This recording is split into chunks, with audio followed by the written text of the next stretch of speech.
What's up, YouTube? Welcome back to the long-awaited update of what has happened to my turbo Miata.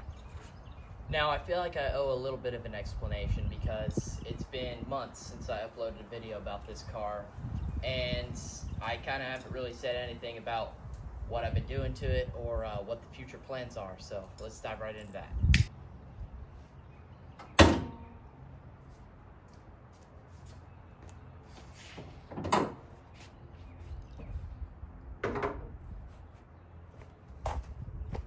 See, this car has kind of a bit of a troubled past. I blew it up December 14th, 2023, going to a car show.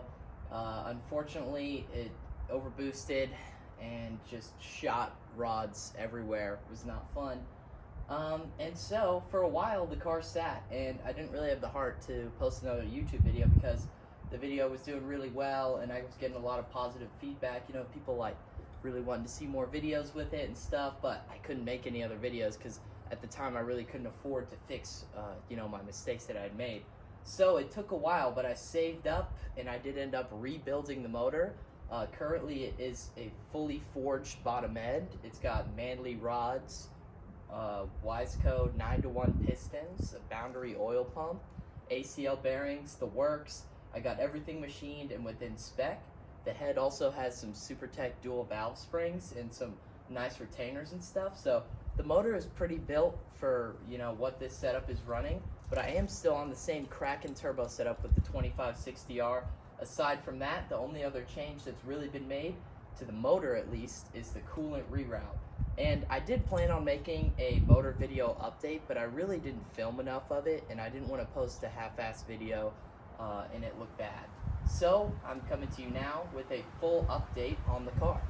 Now, looking at this engine bay, if you are an avid viewer of the channel, you will notice that there are a few things different. I have gone back to the stock throttle body. That's mainly just for drivability. The Skunk, I don't know for what it was. I've driven other cars with the Skunk throttle body, but mine didn't really work well. The throttle was really sticky, even with doing some of the common fixes. You'll also notice as well that there's a catch can setup. That's simply just just like the Car Passion channel, Greg Peters' awesome video on how to do your own catch can. This is threaded in, actually. It's not welded, and I made the mistake and mine is cracked. So now I do have to get it welded because I over tightened it. But if you just do it normally how his tutorial is, that's a great setup to run if you're going boosted. But the plans have kind of changed with this car. So it used to be my street track car. I used to drive to school all the time. But now I go to college and far away, and I have a daily driver. So now this is really just a pure track car, occasionally drive it on the street. So now we're going to be switching a couple things around in the motor setup. Probably not in this video, but I am to be venting the other side of the PCV into this catch can, maybe getting some new fans and some cooling mods, if you know what I mean. But yeah, the motor setup is pretty much the same, aside from obviously it being built. With the reroute, that helps a lot with the overheating. My new motor setup was overheating a lot because I got it running just before last summer. So yeah, the motor's pretty much the same. Let's go ahead and move on to the chassis. Alright, and another big mod that I've done is this hardtop. Now, I found this recently. It was a really good local deal. And I know it's silver and it's on blue, but it's too good of a deal to pass up. I am planning to eventually get a paint match, but the silver doesn't look too bad. The hardtop is solid mounted with some nice Miata cage, I believe is the brand, brackets. It's on there, and recently I also removed the soft top. Now, because this car is really not going to be much of a street car anymore, I figured I might as well cut the weight and remove the soft top. I also think it looks kind of cool, with just the deck here. It makes a car feel a little bit bigger. I definitely have noticed there is a significant chunk more headroom, so I will be able to fit in here with the helmet better. In the theme of track car inspired mods, I've also got myself a little floor mounted fire extinguisher now. Now, this is just a little Moss Miata floor mount. It's pretty easy to install. You just remove your two front seat bolts, slide their bracket in, and you can Velcro your extinguisher right there. It's not the tightest fit. I do definitely want to find another solution because I feel like on track there's going to be some little bit of movement going on. But yeah, it's another good safety mod to make sure you know, if you do blow up your motor and you got a oil fire, wink, wink, you could be able to put it out, which would be nice. Now, one of the other things I should have included when I made that build video was transmission swap. We now have a 1, 2, 3, 4, 5, 6 speed in here from a Mazda speed. And this thing feels really good. The only thing is I have a 4.3 rear diff, so the gears are extremely short. So you'll see that in some of the driving clips, hopefully later in this video. But gear set is definitely on the list. You know, maybe changing that thing out for a 3.9, 3.6 rear end. Alright, so let's move on to what I'm going to be installing in this video. Now, obviously, the biggest box, we've got Meister R Zeta race coilovers. Now, these, there's a lot of coilovers on the market, but if you're looking for something that's just pure race car, track car, I mean, these are going to be pretty dang good on the street too. You've probably seen other YouTube videos. I know Napp Motorsport just made a video on it. It was really good and super helpful. And this is in no way going to be trying to like overlap with that or going to be a complete install guide. There's a lot of those on YouTube, but this is going to be my install and review of these coilovers, and I'm going to give you my honest feedback of what they're like, not only to drive on the street, drive to the track, and how they feel on track. Also, I have installed already G-Lock brake pads. This has made a huge difference in the way the car stops. Previously, I had some stop techs on there, and the bite point wasn't very aggressive, so I went with these. I got the R8s in the front and the R10s in the rear. And you might be thinking, why do you have a weaker compound up front? Aren't you supposed to be doing more braking up front? Now, yes, that is true. In most cars, the braking is to be done primarily up front. But I do have the sport brakes on the front of this car and the stock size on the back. So that means that the bias right now is like all the way towards the front. So if I can get a little extra bite in the back, I personally, this was kind of a gamble on my part. We're gonna see how it does at the track, but I'm thinking I'll be able to get a little bit more bite out of the back, and then have the R8s on the front are still a really good track pad. As well, we're gonna be doing fluid changes. VR1, I've always run that in the car. It's the best. I also run a zinc additive. If anyone's curious, I can link that down below. That's something just good, especially if you have a newer motor and you're trying to protect those bearings. This thing's got already 1,000 something break-in miles on it, and tuned by myself, it's around 12, 13 PSI, so right at that sweet spot of Miata power band, in my opinion. As well as Motul 660, that's gonna be for brake and clutch fluid. And we also, you know, on the Department of Safety, got myself a new helmet for the season. This is a Bell M8. I went to Competition Motorsports in Austin, Texas. If you are in the Texas area, it's worth the drive. They're really helpful there. You can try on all kinds of helmets, suits, gloves, shoes, and seats, which is another thing we'll be getting into later.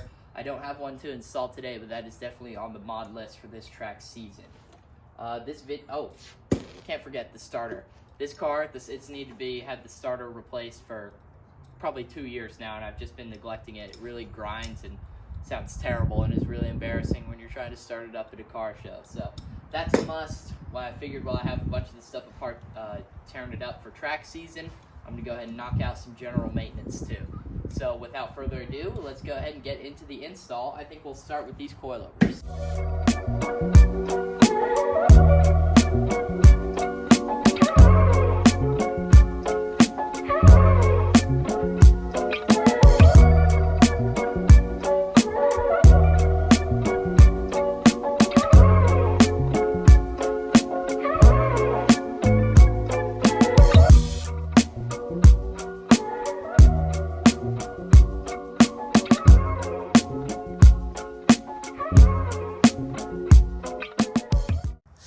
Now you might be wondering, why am I changing these struts out? So currently right now I have a Coney Orange with some H&R Sport Springs. And, you know, for street car and occasional track use, they're good. But I've also owned this car for, I don't want to count how many years. So they're tired and they are currently sagging pretty low. We'll go ahead and look away from my fender for a moment. But yeah, they're pretty tired and they just don't really perform to the level that I'm looking for.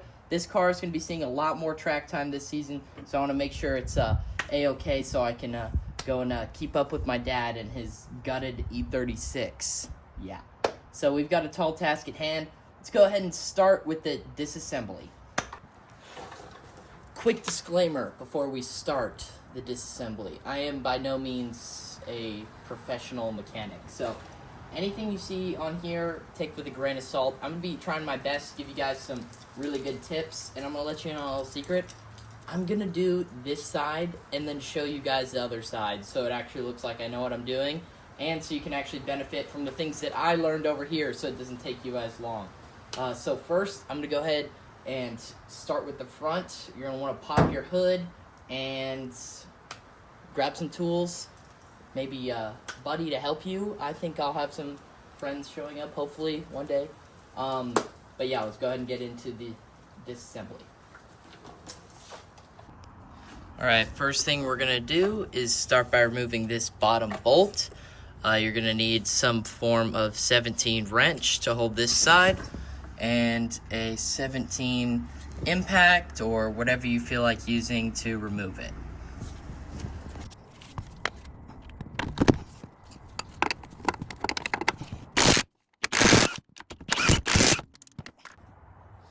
Alright, now we got these two strut top bolts. I'm going to use an extension on my power ratchet and a 14mm deep well socket to remove these.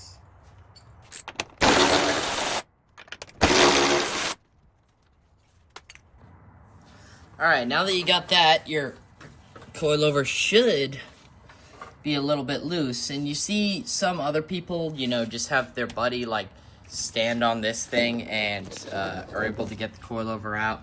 But I don't really have anyone else with me right now. So what I'm going to do is I'm going to remove the under tray and take out this upper control arm big bolt and slide that all the way out to the front. So to get the under tray off on this car is just some 10 mils, but if you have a stock one, you're going to have a couple more bolts. So I'm going to go ahead and remove that, and I'll try to show you guys as best I can me removing this big bolt. Alright, this big boy is a 21mm, and I don't have a 21mm wrench, so I'm just using a crescent, and I'm going to break it loose first with this, and then I'll get the ratchet out.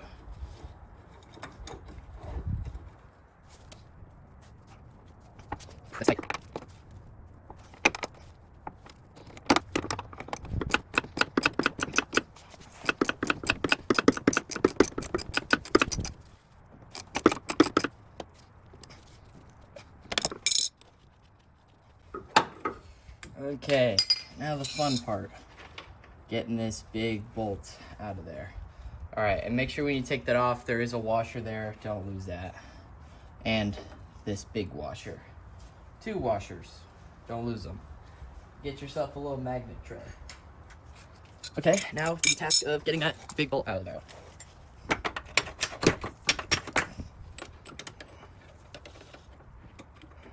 That one came out way better than the other one. Now we just gotta get it all the way out so we can swing a big old control arm out the way. We hitting something up here? No, we are. We are hitting the bolts for the sway bar. Okay, so it looks like we're gonna have to drop the sway bar. There is 2 12s right here. You're gonna want to take those out. I'm gonna use my ratchet.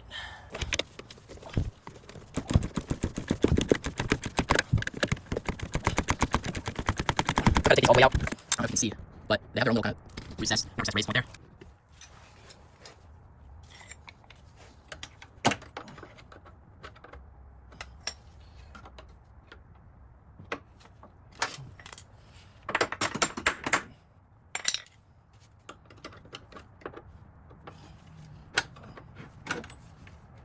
We can wiggle our lower control arm, or upper control arm, and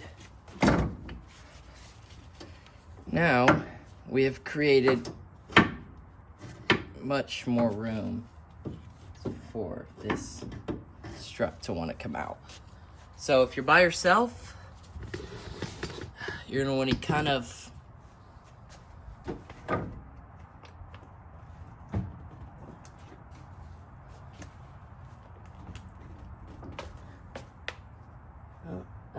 working.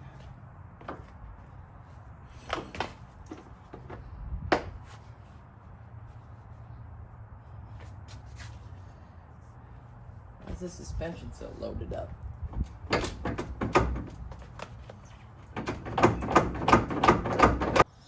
Okay, so I've got the strut out. What I ended up having to do was disconnecting the sway bar fully on both sides, and that gave a lot of more room or less tension on there. And you can see this is exactly why you want to disconnect that upper A-arm, is because it gives you just infinitely more room to get that shock out of there, and you can completely swing it out from under the car. And granted, these are a little lower than stock, so if you're doing it with stock ones, it is going to be a little different.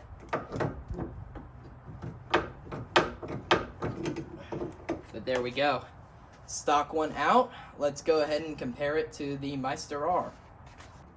Alright, so this really lets you see kind of the differences. Now, I am a little bit concerned because of how much shorter it looks, but these springs are pretty soft. So I'm going to install it just how they are, but you can always raise it. And that's what's cool about having an actual coilover on here versus just a shock and spring setup, is the ride height adjustability.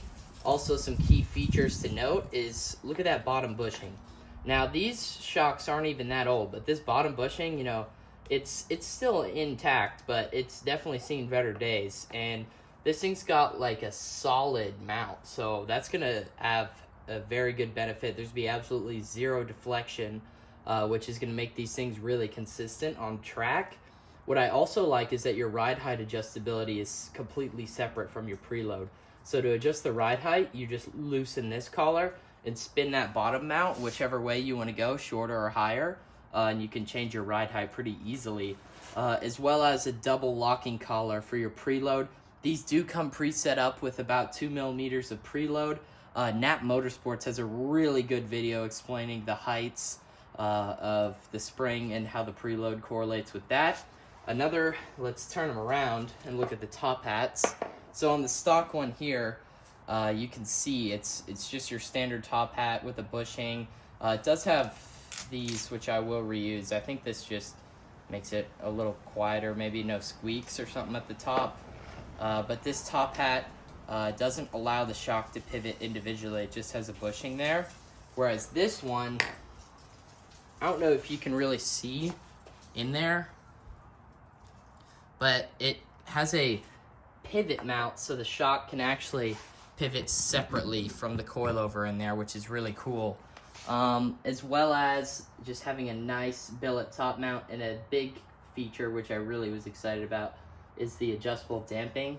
That's going to allow me to dial in the suspension setup for all kinds of tracks, track or street setup. These are going to be great. Again, I did go with the Meister R Race, which is only really recommended for track cars running a 200 tread wear tire.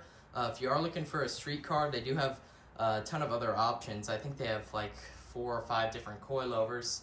And yeah, so we're going to go ahead and throw the new one in the car, and I will show you the install process.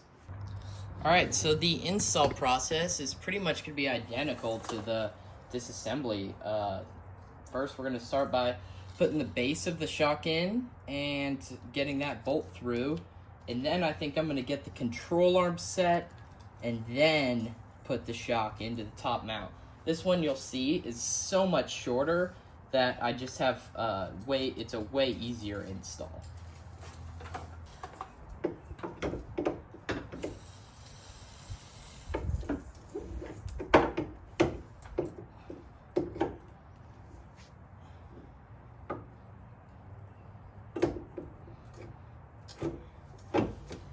Okay, now let me go ahead and grab that bottom bolt.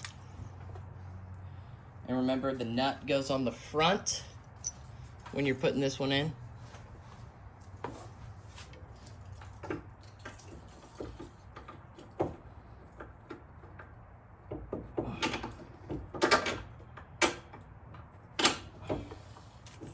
Here we go.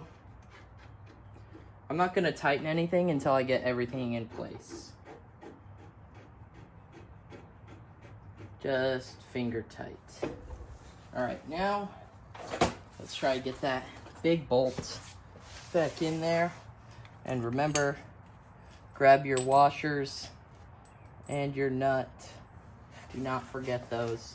Also, if you haven't ever taken this out, it would be a really good idea to grease this bolt, because if you're taking this out for the first time, it's going to be a little bit of a struggle.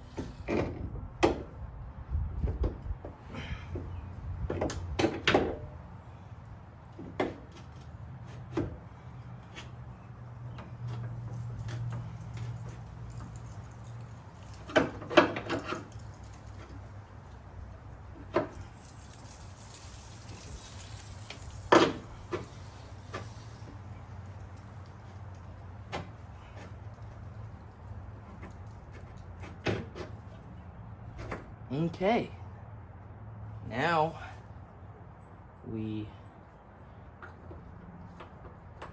get the washers on.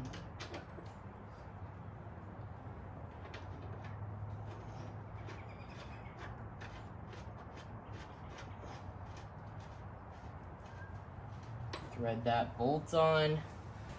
So as you can see, the top of our shock doesn't want to line up. Now, don't panic. This thing literally, the top part twists.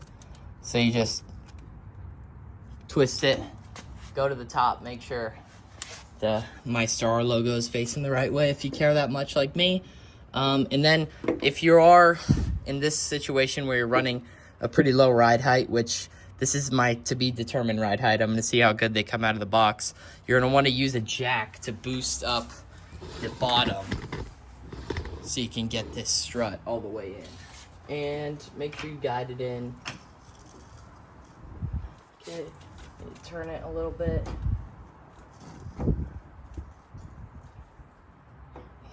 Put it down.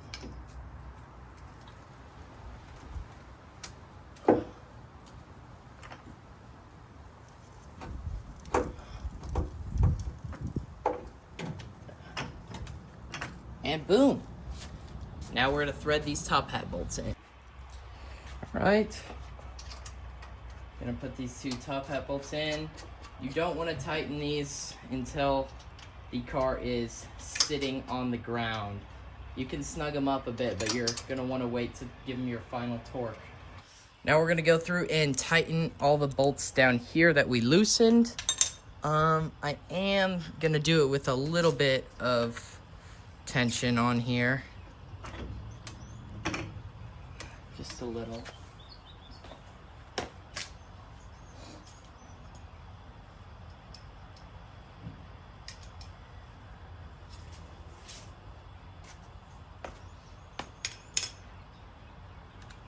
First, we'll start with that 17 on the bottom. And then we'll do the big one. All right, so moving on to the back. Once you've obviously stripped out all the stuff in your trunk, you're gonna wanna go and undo these top hat bolts. Those are both 14 millimeter. So we're gonna go ahead and zip those off. That's exactly how you're supposed to do it.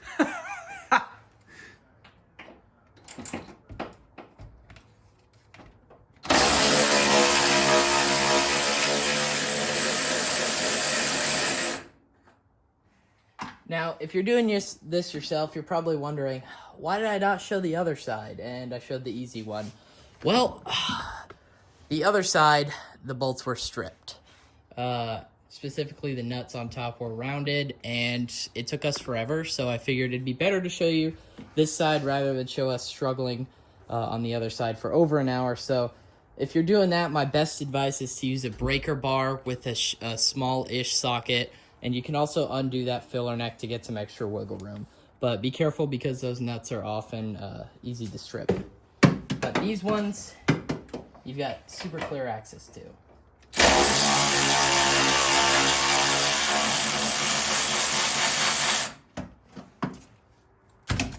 All right, and the back is much easier than the front. You don't have to disconnect the control arm. So now we're gonna undo that lower bolt. All right, now we're gonna do the bottom bolt. This is a 17. If you have a big impact, definitely recommend using that because it'll make your life a whole lot easier. And then you're gonna want to grab yourself a buddy for the next part.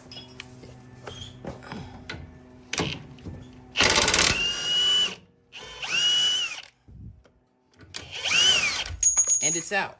And I also neglected to mention that we did completely disconnect the sway bar on both sides of the car. So that's gonna allow this bottom control arm to pivot down so we can get the top hat out of here much easier. I'm gonna set the camera up so you can see the process of how we lower this and pull the strut out simultaneously. What is this you need? Ready?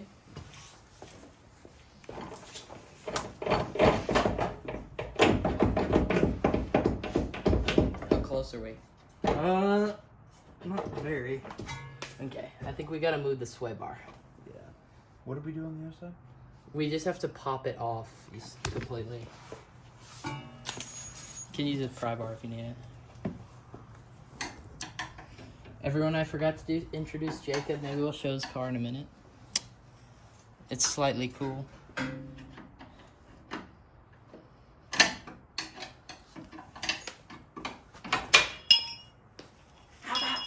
How about now? Did you get it? I got the mount off. Let me just... Oh, that's fine. Well, if it's off, if the mount's off, then it's... There you go. All right. Absolutely zero tension on that sway bar. Oops. For optimal. All right.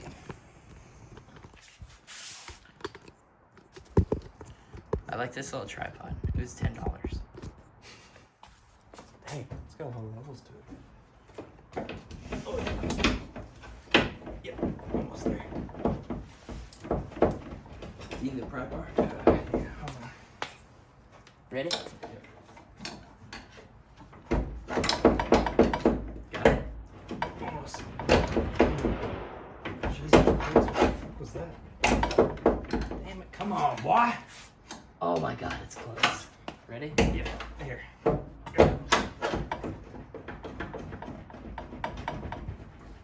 Yeah, there we go, boy! And then it is out. Good. I didn't put that on the other side, so throw that one away. Just kidding, don't throw it away. All right, now we are going to compare the old versus new. Now you might be saying to yourself, holy moly, that is quite a bit lower. My car was already slammed. But I'm also kind of in the same predicament. I think we're gonna have to raise the car. But for now, for the sake of science, I'm gonna leave it on the stock ride adjustment. And again, remember, these are the race coilovers, so these would be quite a bit stiffer than the street version. But just like the fronts, we got a really nice top hat. It looks pretty much identical, everything to the front with the ride height adjustment and the dual preload collars. And you can see on the rear, just, I mean, how much cooler does this one look than that one? I mean, that's probably what, like 5 style points. Yeah. So we're gonna go ahead and street cred. So we're gonna slide this one in there. It went in super easy on this side. Like I said, I'm doing one side and then showing y'all the tips and tricks. So we're gonna knock this one out. All right. So just like the front, slide the bottom in first. And I know the top hat's bolts are a little more like this. So I'm gonna kind of pre-do it like that. Jake, can you go look what side I put the sticker on? The front or the back? The back. Okay. That's the sticker's facing towards the front of the Okay, car. facing the front. Facing the front. I want the adjuster knobs to look the same in the car. Style points. Style points. That's all that matters, guys. So even if your car is slow, if you've got like VSKFs on it or like really cool wheels, that's what counts. I don't have really cool wheels. I've got functional wheels. I'm gonna give that a little juice. Make sure it's all the way in. Okay, and now we have to do the same thing. I'm gonna push down on it. Jacob's gonna slide the top hat in there. Jacob's gonna slide the top hat in there. Boop. And it's in. Pause play. All right, now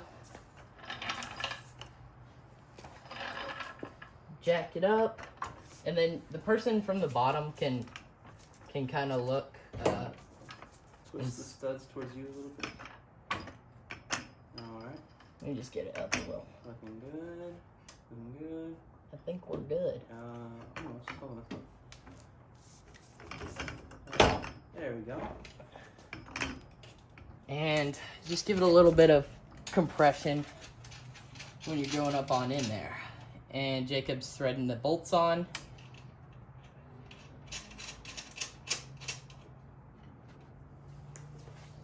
And just like that, you've got your rear coilover installed.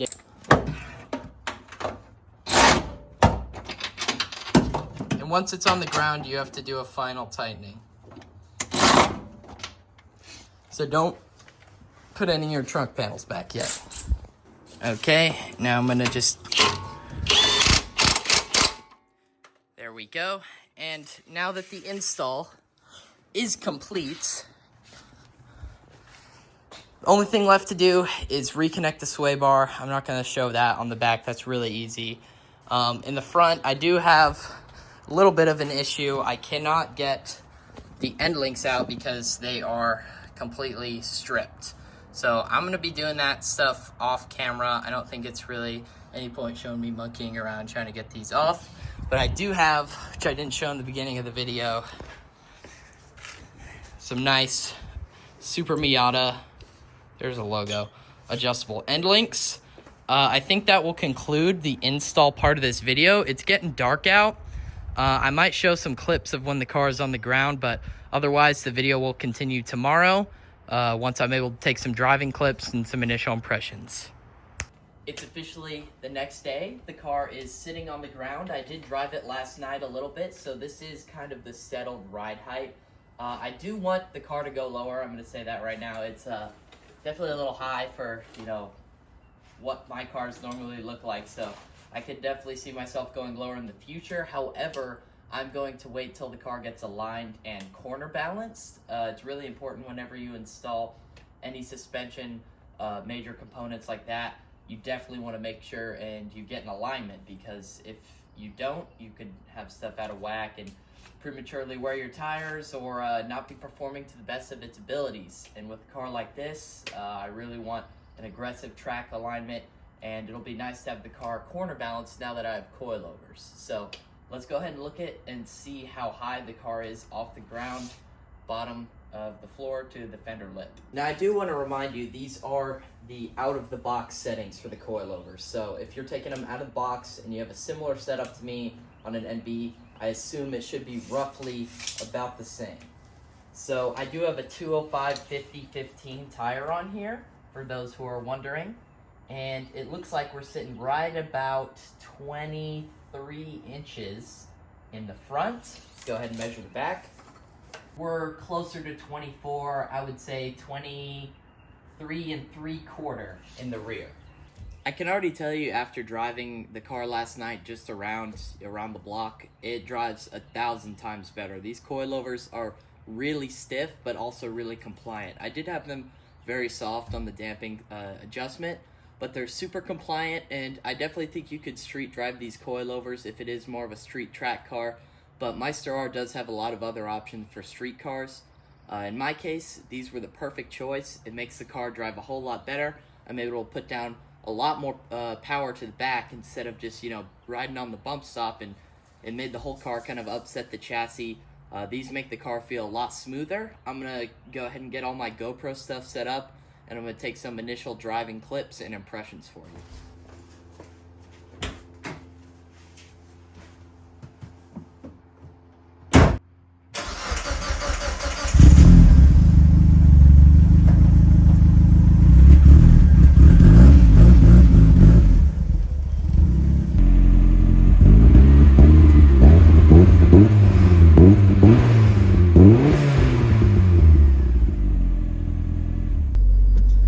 Pulling out of my driveway now, we're gonna make the short commute to the Mexican border, and I will see you there.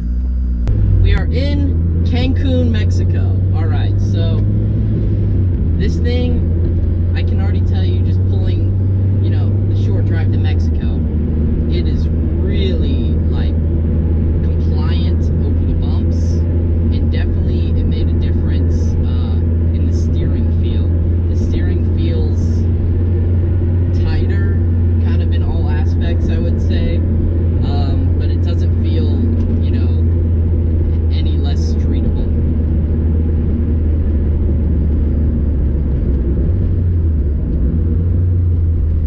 Things are still getting up to temp here in Mexico. Gotta let the transmission get warm before we can start ripping on it.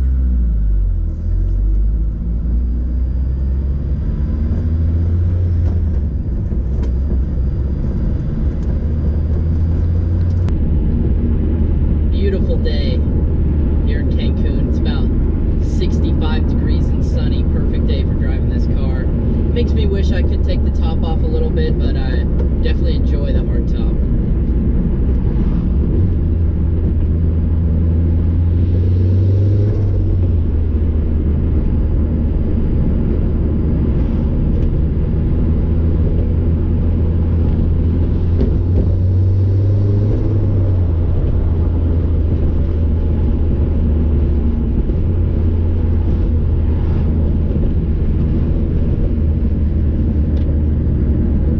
Wastegate pressure, about 8 psi, so it's right around 200-ish horsepower.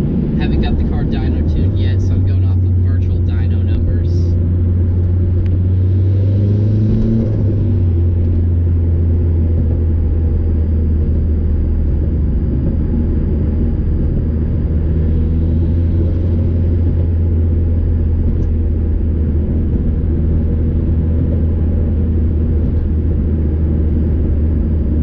Got the shocks set right around the middle of the damping. I tried the best I could to get them towards the middle. There's 32 ways of adjustment. I have them both at 16 front and back. Not sure how that setup's gonna feel, but I wanted to have a good baseline.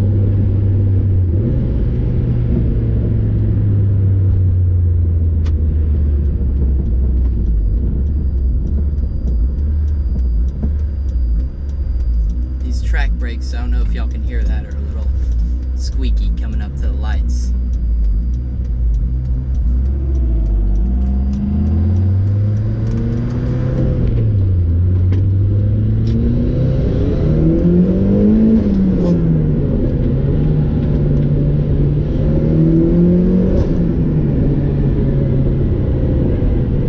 A little bit of wind noise coming through my hardtop. Roll down the window a little bit.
the grip in the world. This thing feels so planted, especially getting back in the third gear there. Normally the car would kind of shake about a lot, but it feels really planted, which is nice. They definitely are a lot more confidence inspiring. I can already tell with an alignment and some fresh tires on here, this thing is going to rock on track.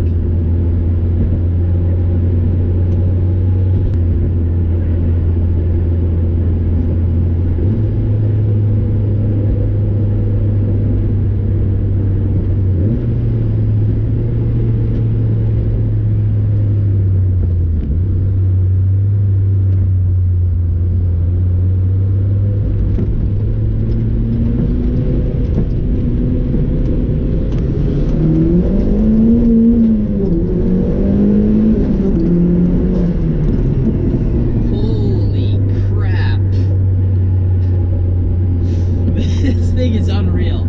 This suspension is a whole, makes this thing feel like a whole different animal. Yeah. Safe to say, Meister R, you're doing something right. This feels really good. I can't believe these are the track coilovers. These feel so smooth. I've driven my dad's car, which is on a very aggressive track coilover in his BMW E36, and these feel very compliant. On my old E36, I would say these feel comparable to the ride quality of a BC coilover. The DS is what I had. It's just super comfortable on the street, amazing street coilover, but these definitely have a little more performance benefit to those. Those were a little softer. This thing is stiff, and this thing, you point it where you want it to go and put the pedal down, because it'll do exactly what you want it to do when you want it. We got a pretty decent bump here. Like nothing.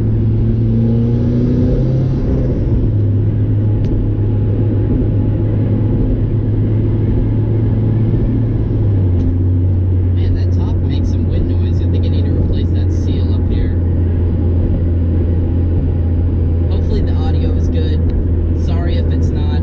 All I really have is this GoPro to film with. I definitely want to get some external microphones for some better audio for the track footage, which this video is only really going to have street driving stuff. I'm not going to be able to get out to the track till next month just because of school and stuff.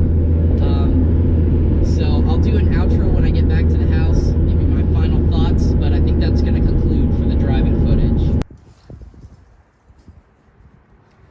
Closing thoughts on the video.